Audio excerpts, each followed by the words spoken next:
All right, welcome back. What's the exam and no one wants to show up? Okay, well, this is a good day to skip if you don't want to skip, I guess. This is my least favorite section of the book. It's fine. We're going to learn about induction now, chapter 5. But chapter 5 will take about a week, and then we'll be done with it. It's legitimately the least interesting version of proof. Some discrete mathematician or some like algorithm person in computer science will come yell at me, but like, I think it's boring. It's not very interesting. I feel like everything that can be proven with induction is already, everything interesting that could be proven with induction has already been proven. But that being said, it'll pop up, and if you do any computer science, it probably has an algorithm somewhere, algorithm design. I don't know. So let's take a look. So most of today, we're going to kind of just do some examples of sort of what is the thinking of induction, like what are we actually doing?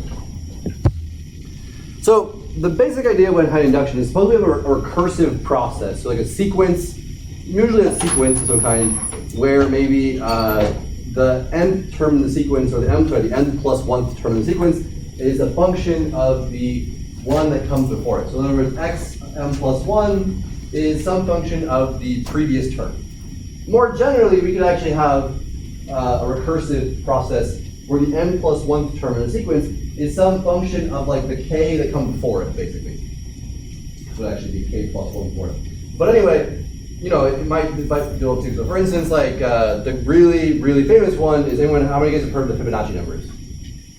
So Fibonacci numbers are the n. So the first Fibonacci number is 1, and the second Fibonacci number is 1. And then any other one is the sum of the previous two. So like the third one is 1 plus 1. The fourth one would be 1 plus 2. So the nth Fibonacci number is just f, the sum of the two that come before it. So that's like an example of a recursive process. So sometimes we might hypothesize of the existence of a general formula. So we don't always have one, but we might have usually a formula. In other words, the nth term in the sequence might be some function of n. Like for instance, the Fibonacci numbers, this does not exist. There is no such function that can tell you what the nth member of the Fibonacci sequence is. If you want to compute the nth member of the Fibonacci sequence, you have to compute the n minus 1 thing before it, basically. So sometimes though, if we do have a formula like this where we can write the nth term as just some function of n, then we want to have a method of proof that can allow us to prove this. So if we have that recursive process and we conjecture maybe that we have some formula like this, we want to be able to prove it. So the question is like, how do we do that?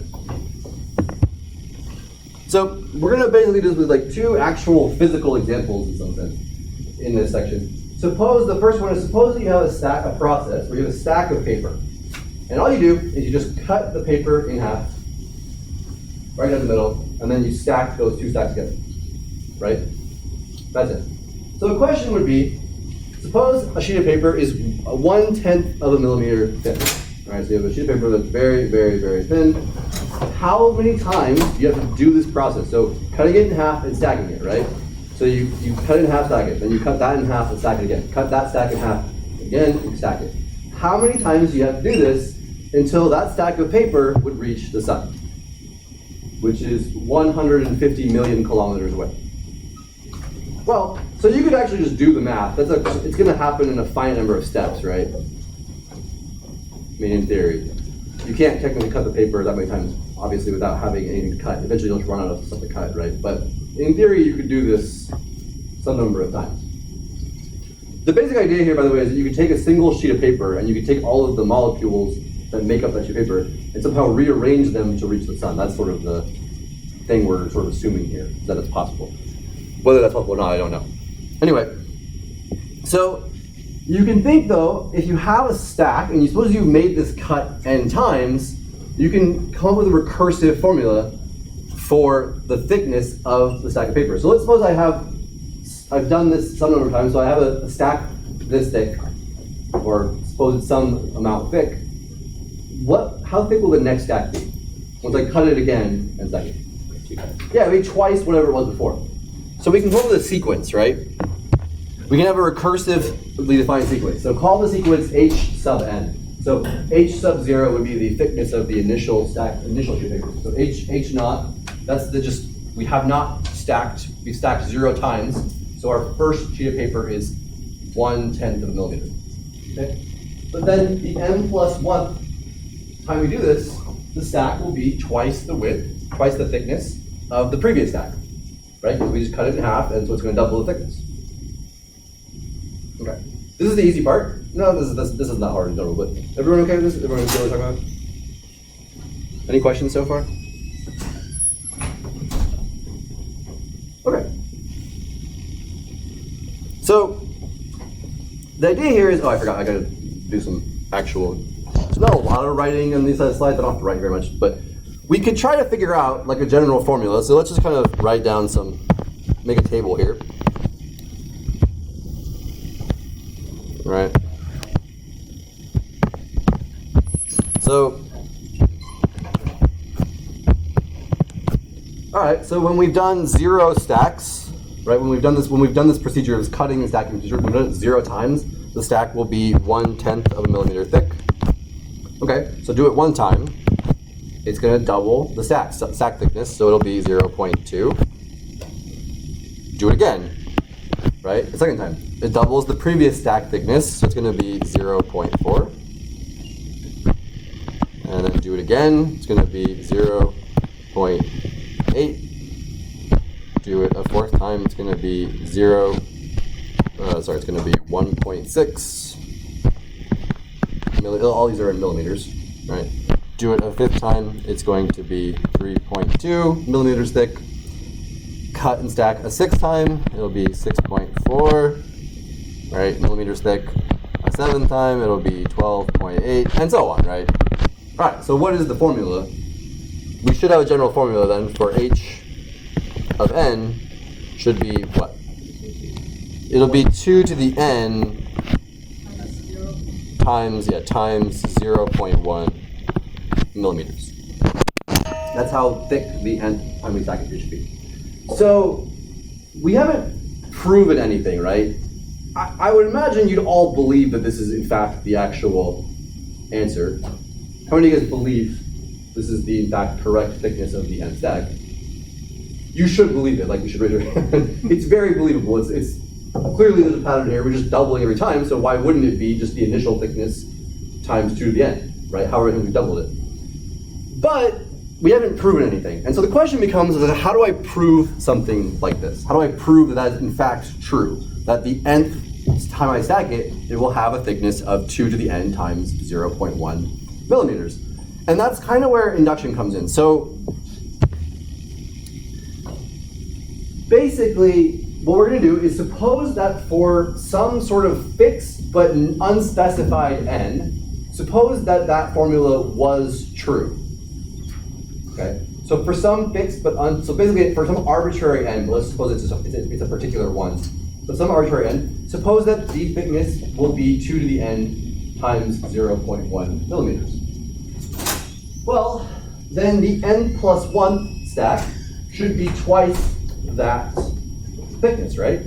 Well, so it would be 2 times 2 to the n times 0.1, which would be 2 to the n plus 1 times 0.1 millimeters. So if the formula holds for the nth stack, it holds for the n plus 1 stack. And we're done. That's actually proved everything. We actually just, what did we just do? We proved that this formula works for every single natural number n. Okay? I don't know if you believe me, but the basic idea is by leaving n arbitrary, we have proven an infinite collection of implications. So we basically proved this implication that hn equals 2 to the n times 0.1 implies hm plus 1 is 2 to the n plus 1 times 0.1, and we've proven that implication for every n. In other words, we've proven this chain of implications, right? Well, if it's true at 0, it's true at 1, which implies it's true at 2, which implies it's true when n is 3, which implies it's true when n is 4, and so on, right? So as long as the first one is true, then that formula has to be true for every natural number n, right? And we know the first one is true because the sheet of paper we're given, right, h naught is 0.1 millimeters. Since I know the first one is true, I know the second one is true. Since I know the second one is true, or when I know the n equals 0 case is true, so that means the n equals 1 case is true. That means the n equals 2 case is true. So we've just proven the formula holds for every natural number at the same time. And that is what induction is. Induction is basically just dominoes. I basically have to prove that any domino knocks over the next domino. Everybody know what dominoes are? You would not know, but like dominoes, there's a game dominoes that you play, but there's a thing that kids do, and adults, if they have a lot of free time, where they stack the dominoes up, right, and then they make a big sort of row of them, and then you just knock one over, and then they all fall over, right? So it's dominoes. Induction is mathematical dominoes. You're just proving that any domino in the line will knock over the next one. If that's true, what happens when I knock over the first one? They all fall down, right? That's it. I'm gonna finish this in like half an hour. I don't think the schedule was designed for someone using slides. Any questions? Does this make sense? Induction is usually one of those things when I try to explain it to people before they're ready, they get confused. But this is honestly, you guys are definitely ready to hear about it. And two, this is a pretty good example in the sense that, you know, if the first paper is this thick, then that implies that the next stack will be twice the first, and so on. So anyway. Okay, again, since the first statement in the chain is true, the entire collection of formulae is true. So Hn is 2 to the n times 0.1 millimeters for all n greater than or equal to 0. Okay. All right. How many of you guys have ever heard of the Tower of Hanoi? It's a game, not the city in Vietnam. It's in Vietnam, right?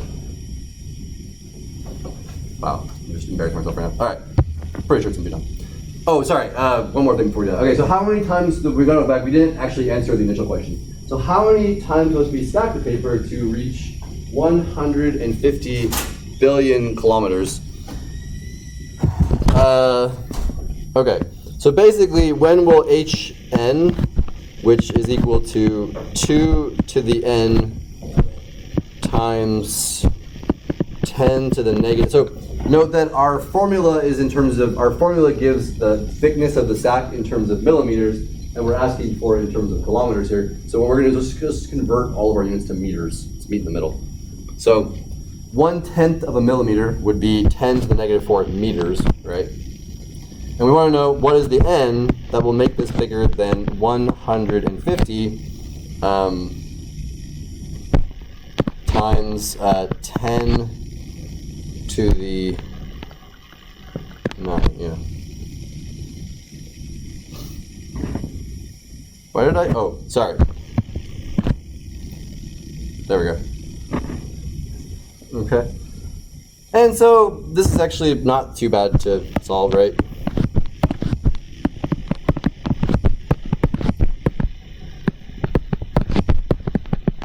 You can just take the log base 2 of both sides, I guess. So you'll get log base 2, you'll get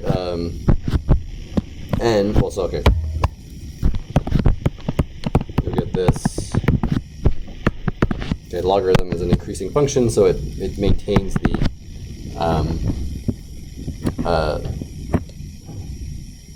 inequality.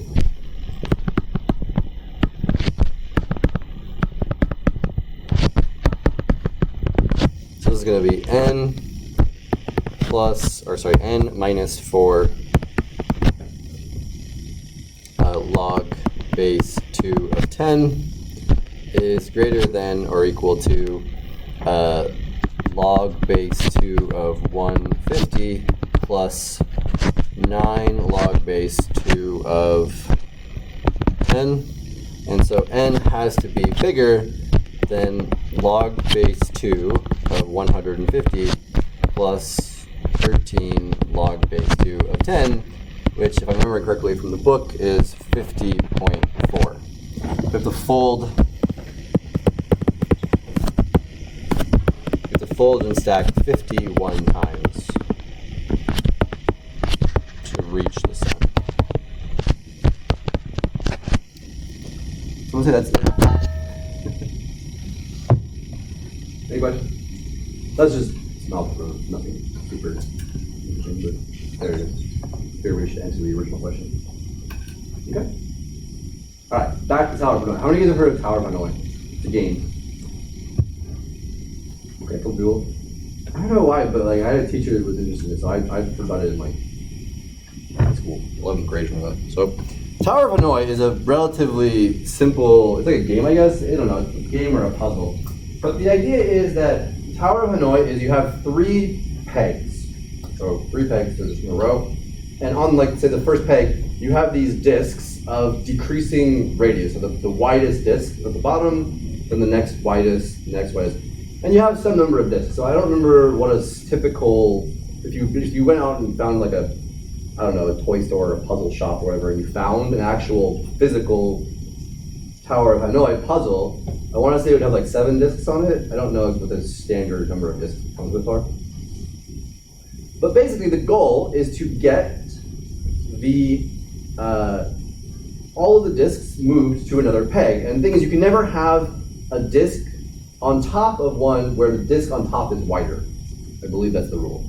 So you can only move a disc if it will be placed on something that's wider than it. So, for instance, if you had 2 discs, which wouldn't be very interesting, how would you do it? Well, you move the green disc here, and so your goal is just to get them onto any other peg, basically. So you go from here to the 3rd peg, or second peg, whatever. So you move the green one to the middle one, then you move the red one, the bigger one, to the other peg, and then you can move the green one back on top. Okay, but you can't have a wider disc on top of a narrower disc. That's it. So a question I want to ask is, how many moves does it take to relocate the stack from one peg to the other? So we can see it takes 3 moves, right, if we have 2 discs. So the question is how many would it take? Well, so first things first, how many would it take if we had 1 disc? So let's call Rn the number of moves.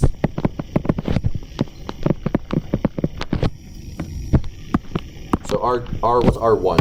If I only have 1 disc, how many moves does it take to get to another disc, another peg? It takes 1. We already know R2 is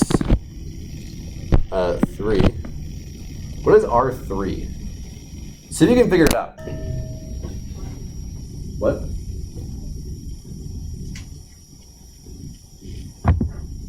No, not right. See if you can figure it out. Talk to your neighbor. Draw a picture if you have to. Try it out. Take a minute or 2 until you have time, so you can try to read it. Don't Google it, it's not fair. Don't look in your book. The smallest one was my right, the medium one was middle, the smallest one back, the biggest one on the right, the smallest, biggest, middle on the right, on the left. I think count that.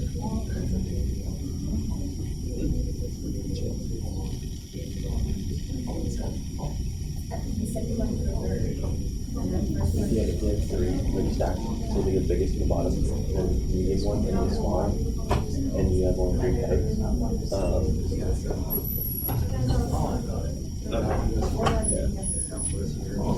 I didn't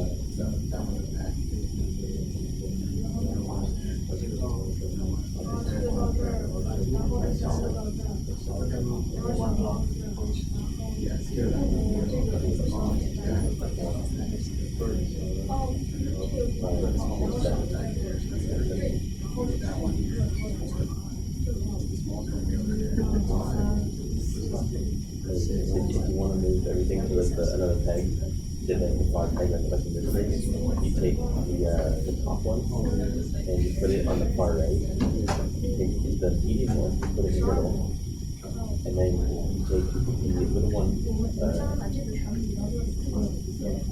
to the far right, put it in the middle, take the big one, put it on the end.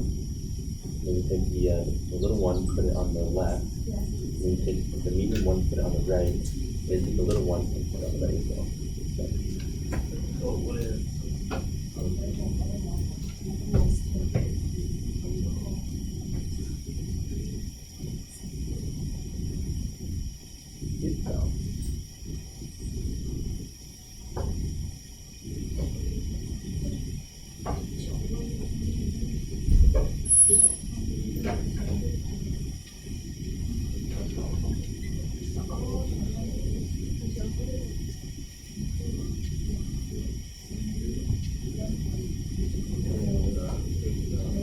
I don't know if you guys have figured it out yet, but let me throw in another. Let me throw in a different way of thinking about it. What if instead of thinking about it this way, think about this. Could you figure out? Imagine that you knew how. Okay, so can you think of a recursive process for this? What if I knew? Well, I mean, you do know how many steps it takes to do it with 2 disks. You know it takes three moves. If you know that, does that help you figure out how many moves it takes with 3 disks? It's only at 3 disks that you see the new pattern. Only at 3 disks. Does anyone have the answer? 7. You sure? Yeah. Yeah. Okay. Yes, you're correct. It is 7. So it turns out that yes, the 3 disks take 7. Why does it take 7? Everyone, give me a succinct answer here. You take the smallest, say if you want to furthest right peg, you take the smallest on top, put it on the furthest right. You take the middle one, put it in the middle peg, and then take the furthest right. So you're just going to do the whole thing then? That's okay. All right, this is what I'm trying to get at here. So we'll conjecture here, we have a conjecture. The Tower of Hanoi with n disks requires Rn equals 2 to the n minus 1 move. So that would work out 7, right? Because it would be 2 cubed would be, if it was n was 3, you get 2 cubed minus 1. The reason why this should be the case is imagine that you have n plus 1 disks. Okay? You can think of this as a recursive process. Imagine that you have n plus 1 disks. However many moves it takes to move, suppose you only, remember, Rn is how many moves it takes to get the stack of n disks to a different peg. So think about it. You have 3 pegs. You can move to any one of these 3 pegs back and forth as long as you don't have a disk. You can only stack a disk on. You can only stack a disk on a disk that's wider than it. But because this disk is wider than all of them, you basically have the whole 3 pegs to take this n disks and move it to another peg. So to do this, to get to this spot, right, would only take Rn moves, where Rn is however many moves it takes to do this with n disks. Well, now move the bigger disk over here, and it takes another Rn moves to get that stack of n onto this one. Right? So that gives us a recursive process that Rn plus 1 simply takes 2 times Rn plus 1, and then R1 is 1. Whenever you do a recursive process, you always do the first, whatever the first thing in the sequence is. So the first thing in the sequence is when you have 1 disk.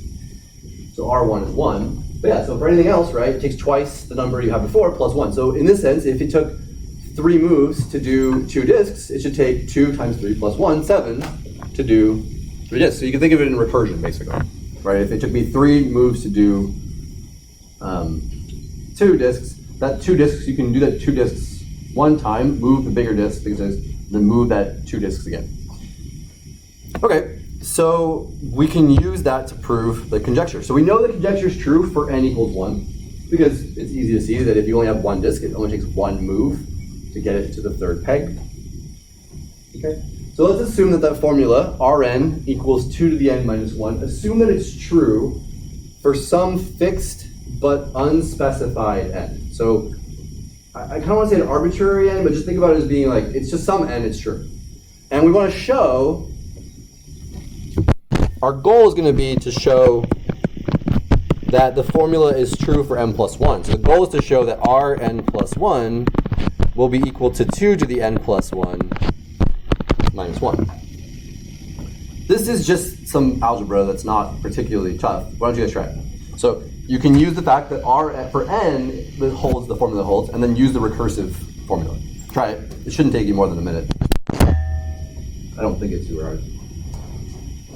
I didn't write it down, so I hope it's not hard.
So we know that from the recursive formula, Rn plus 1 is simply 2Rn plus 1. Now we know that for that particular n, the formula is true. So we do 2 to the n minus 1 plus 1, which gives us 2 to the n plus 1 minus 2 plus 1, which is 2 to the n plus 1. So that's it. So if the formula is true for the nth, for n disks, then it's true for n plus 1 disks. And n was entirely arbitrary, so we've essentially now proven it for every number of disks, right? Because you have this chain of implications, right? It's true for one disk, and since we prove for any n, it'll be true. If it's true for n, it's true for n plus 1. So if it's true for one disk, it's true for 2 disks, which means it's true for 3 disks, which means it's true for 4 disks, and 5 disks, and so on, right? The implication holds for every natural number. This formula has to be true. So again, it's the two different things. It's true for the first n, it's true when n is 1, and then if every n proves that it's true for n plus 1, if n is true, then n plus 1 will be true, then it's knocking every single, it's proving the formula is true simultaneously for every possible natural number. Okay. So this says that conjecture 5.1 is true, so you could call it a theorem if you wanted, but that's it. Any questions? Yeah. Will you ever use this technique like outside of factors? No. No. So, I mean, you can definitely do it for like subsets of natural numbers that are infinite. But honestly, mathematical induction, which is called, is effectively equivalent to what's called the well-ordering principle of the natural numbers. So it turns out that this is essentially equivalent to an axiom that states that the we'll get there on Monday. But basically, no, the answer is not really. As far as I know, there's no sort of way to apply induction to anything that's not a countable set where you can just count off the members of it. So on Monday, we'll talk about the sort of why induction works. It's basically an axiom that it works, or this is equivalent to an axiom about the natural numbers, which we'll talk about the theory behind that on Monday. But for now, this is pretty much all I have for today. Just in case you were curious, if you can move 1 disk per second, this is how long it would take you with that number of disks. So with 5 disks, you should be able to do it in about 30 seconds. If you check your book, there's an animated GIF in the notes. It did not work on my computer when I just popped open the text in Chrome.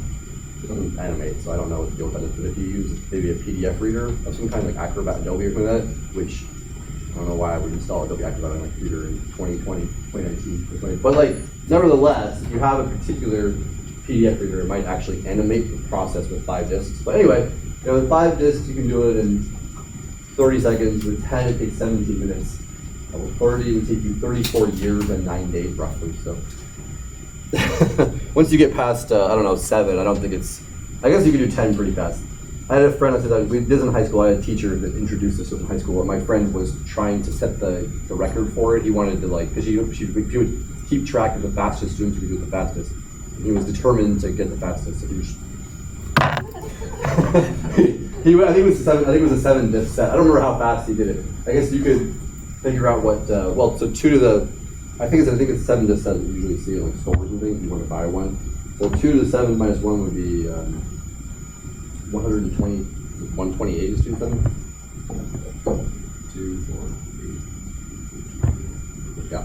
So it would be 120. I think it's about 2 minutes. So yeah, you do it quite faster than that, but that's at 1 disk per second. So anyway, that's actually all I have for today. I think this section, when the syllabus was created for the class, they didn't slides drastically improve how fast you can teach this section. So, any questions?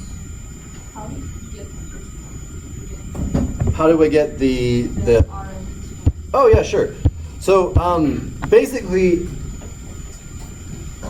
how do we get the conjecture, or how do we get this recursive formula? Yeah. So the idea here is, imagine that you knew how many moves it takes to do n disks, and you had n plus 1 disks on the thing. you can take to get, so remember, you can move around these n disks, not including the biggest one, any way you want, as long as it follows the rules. You basically have the full 3 pegs to work with. So however many disks it takes to get all of these n disks onto the second peg, that would be Rn moves total. Okay, once you've done that, remember the goal is to just get all of them onto a different peg. So once you've moved all n disks onto a different peg, take one move to move the biggest disk onto the remaining other one, and then you take another Rn moves to get those n disks back onto here. So that's why you're doing Rn moves twice, and then plus one additional move to get this to here. So 2 Rn plus 1. Okay? Yeah. So like in these kinds of problems, like we would have to deduce like what the recurrence relation is and then go from there. Or like would it be given? In a lot of the proofs, I mean, go through and try the problems from section 5.1, like just read some of them. In some of them, they might try to have you find a formula, like a pattern, but the pattern should be relatively straightforward based on the recurrence formula. But like most of what this chapter is teaching you the method of induction. So it's going to be a lot of like, prove that the formula for this is this.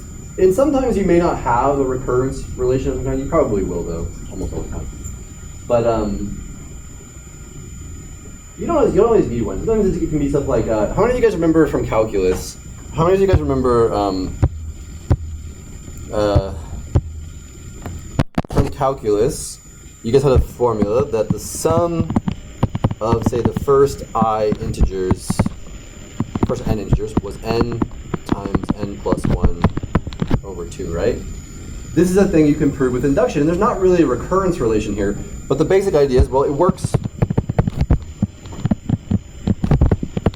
for n equal to 1, right? Because if n equals 1, the sum I goes from 1 to 1 of I would just be 1 times 2 over 2, which is 1, which is exactly what you want, right? So now suppose the formula is true. Let's just call this like Sn.